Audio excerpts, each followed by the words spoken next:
Imagine getting into cryptocurrency and feeling like you're thrown into an alien language. Bitcoin, Ethereum, Dogecoin, and you have no idea where to start. Well, that was me, jazz musician, piano teacher, mom, just trying to make sense of this whole new world. But let me tell you, picking my first crypto coins wasn't as complicated as I thought it was going to be. And today I want to share with you exactly how I did it, step by step, so that you can also feel confident. Let's jump in. You might be wondering why a jazz musician and mom like me decided to dive into cryptocurrency in the first place. I've always been curious about new opportunities, especially ones that offer the chance to improve my savings account. And honestly, I just wanted to be part of something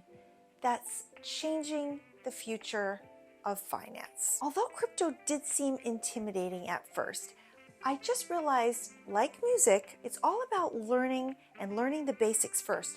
So you don't need to be an expert to get started. You just need to take that very first step. When I started, I did not know a blockchain from a chain link fence.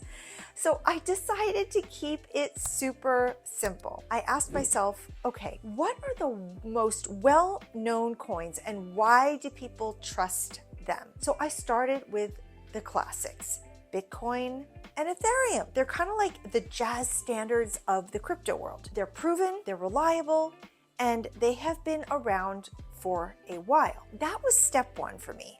Stick with what's trusted and widely used. Now, that made things way less overwhelming at the beginning. Next, I had to do some homework, but don't worry, it wasn't like studying for a bio exam or anything like that.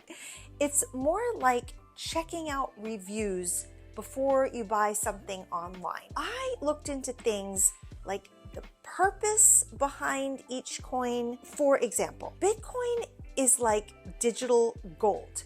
It's mainly seen as a store of value. Ethereum, on the other hand, has all of these applications built on top of it. And it's kind of like an iPhone with all these apps. I also made sure to check how the coin's community was doing. For example, are people still excited about it? Is there any kind of innovation happening with it? These things helped me make my first choices. Here is where a lot of beginners get tripped up. I had no idea how much to invest. See, I didn't want to throw in more money than I could afford to lose, especially with 2 kids heading off to college soon. So I set a budget for myself, thinking of it kind of like as if I were buying a piano or some kind of new keyboard instrument. I started small, just enough to get a feel for how things work, but not so much that I'd be stressed out if it didn't go my way. Only invest what you're comfortable with. See, think of it as a learning experience rather than a get-rich-quick scheme. Once I had my first coins, the next big question became, do I hold on to them or do I start trading them? As a busy mom and piano teacher and musician, I did not have a lot of time to watch the markets all day, going up and down like a roller coaster. So I chose to hold. See, holding is kind of like practicing scales. You're in it for the long run, trusting that over time you'll get better and see results. I wasn't looking to flip my coins quickly or anything like that. I wanted rather to see where the market went over the course of time. If you're a beginner like me, holding might be the less stressful option. Why did this simple approach work for me? Honestly, it's because I wasn't trying to overcomplicate things. I didn't dive into dozens of random coins, hoping that one would skyrocket. Rather, I stuck with the basics.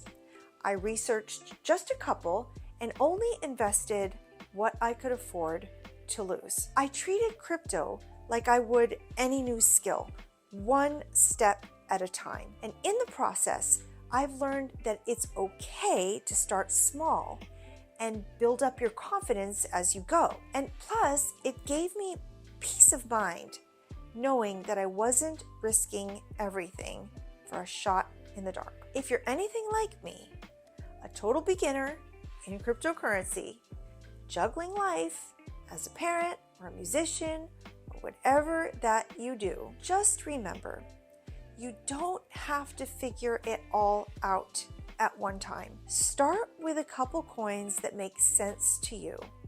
Do a little research and don't be afraid to take small steps. See, crypto isn't just for tech geeks or financial experts.